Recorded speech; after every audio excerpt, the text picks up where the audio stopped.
Buonasera, benvenuti alla conferenza stampa di Burning Bush.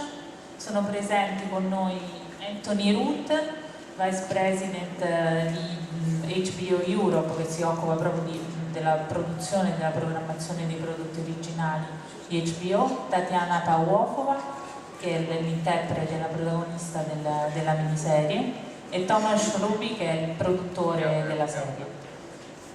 Benvenuti.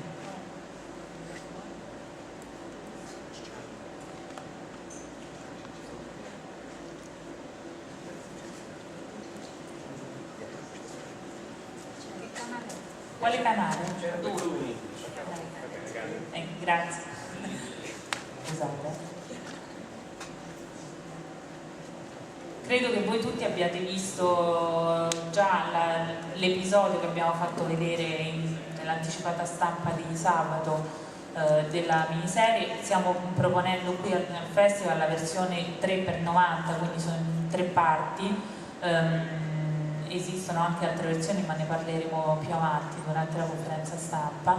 Quello che ci preme sottolineare è che riteniamo, insomma, fin da subito, appena ci è stato proposto Burning Bush, non abbiamo esitato un attimo nel pensare che fosse uno dei prodotti migliori da poter proporre quest'anno al festival. Per la regia strepitosa di Agnieszka Holland, che abbiamo provato a invitare, purtroppo troppo tardi, e quindi per impegni pregressi non è potuta venire a Roma, e per la grande ricostruzione, il lavoro che è stato fatto per una serie così di altissimo livello produttivo. Quello che ringraziamo chiaramente Anthony Root per HBO Europe, Tomasz Rubi per Nook Produtte, per essere qui presenti con noi, e Tatiana chiaramente per darci, anche grazie alla sua bellezza e alla sua presenza, restituirci una parte del personaggio che interpreta. Io inizierei forse con Anthony, un po' perché Anthony è stato anche, insomma, parte di questo festival negli anni passati, è stato il nostro direttore della sezione Industry, qualcuno di voi sicuramente lo ricorderà, e intanto facendogli grandi congratulazioni da parte nostra per questo lavoro bellissimo che ha iniziato a fare con HBO Europe, perché questa poi, diciamo, è anche la prima vera produzione di dramma di HBO Europe, se non dico male, e quindi del suo lavoro che ha generato chiaramente un'opera così bella, perché HBO Europe fino ad ora si era dedicata prevalentemente alla produzione di factual, ed HBO Europe, per chi non lo sapesse, non è solo una succursale europea di HBO del canale e della produzione US, ma è una realtà ben strutturata in diversi paesi dell'est europeo, quindi con una base a Budapest e poi che comprende e si estende in Polonia, ad esempio, Repubblica Ceca e altri paesi. Quindi vorrei che Anthony ci descrivesse un po' il lavoro fatto da lui in HBO Europe e che cosa ha portato poi allo sviluppo di una serie storica di questo livello, e quali sono stati, insomma, i punti chiave di questo percorso in questi ultimi anni. Thank you. HBO Europe is as Gaia says, not a direct subsidiary or managed from America. It's a freestanding company operating premier television services in the Central European region. And about 2 to 3 years ago, the decision was made to get into the production of original fiction, having been producing documentaries for some 5 years before that.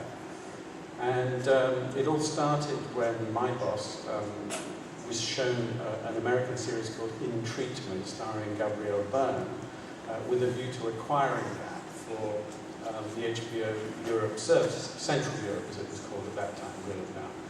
And she looked at it and she thought, good heavens, why don't we try and produce this ourselves? It's 2 cents. If you know the show, it's about a therapist who sees a different patient on each day of the week. And indeed, Tanya played the Monday patient in the Czech version of it. So we produced that in 4 countries, Romania, Hungary, Czech Republic and Poland. And we also produced another series based on another format from another place called Show and Kiss, which we do in 3 countries. But Burning Bush was the first of our original mini-series. We're trying to do a balance between original series, some of which will be derived from formats, some of which will be truly original. And every couple of years or so, we want to do an event mini-series like Burning Bush. And to be perfectly honest, we have a phrase in England and America called Johnny come lately, a guy who shows up at just the right time to get, and I am that person in this process because as Thomas can explain, being one of the key producers, this is a project that grew over quite an extended period between the writer and his producing partner, Pablo.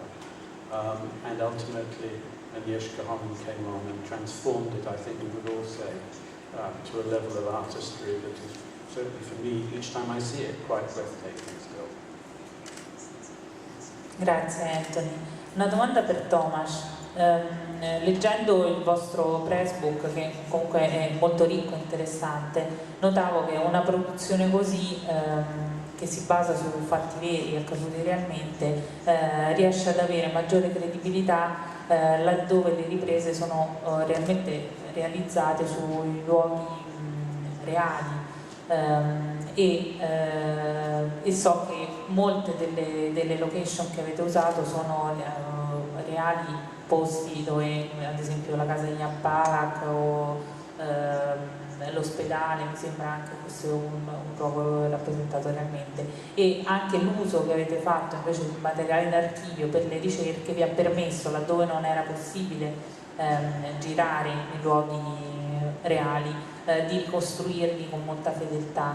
Allora immagino lo sforzo produttivo sia stato veramente impegnativo, riportare dalla carta, dalla stesura di un progetto, da una sceneggiatura, ricreare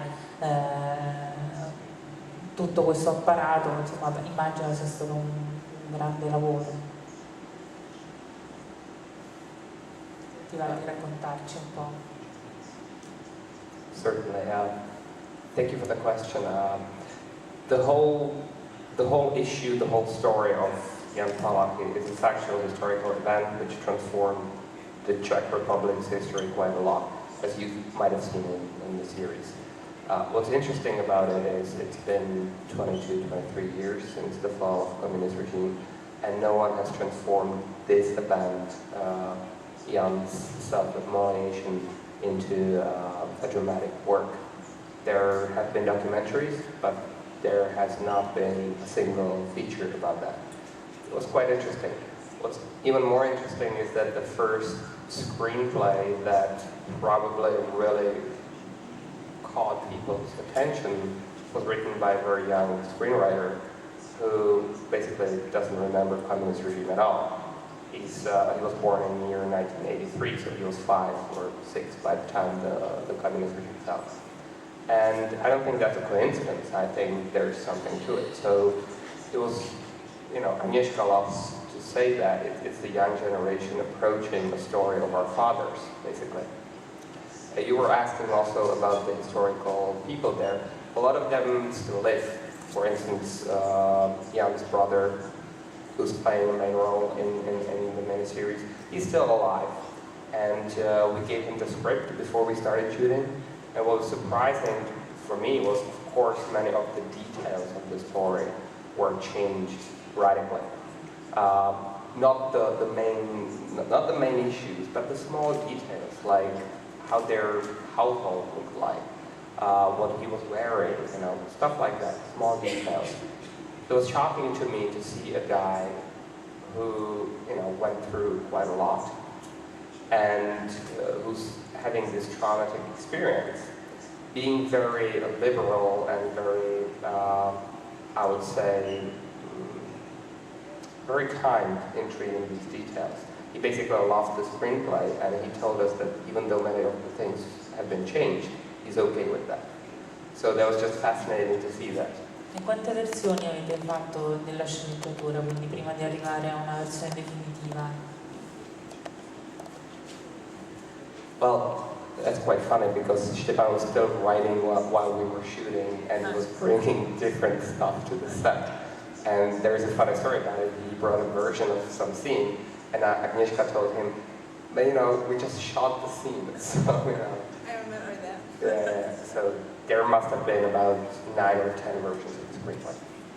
E per Tatiana, tanto complimenti perché sei bravissima nell'interpretare questo personaggio, e mi domandavo com'è stato per te lavorare con una regista così importante come la Holland, dopo numerose esperienze, tue numerose esperienze televisive, immagino arrivare però a un contatto così diretto con una regista così accurata, così brava, insomma, ci chiedevamo come fosse essere diretti da lei.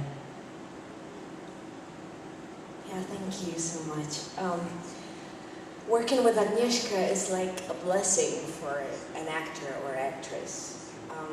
She is great. She's a person who knows exactly what she wants, but she's not that kind of a dictator on the set. She just grabs your hand and leads you to the point where she wants you to be. And she's very clever, she's very nice and human. So working with her was really like a blessing. I worked with her a couple of years ago on a project called Jánosik. So we knew each other from before, and I was so happy I got a chance to work with her again, and hopefully it's not over yet.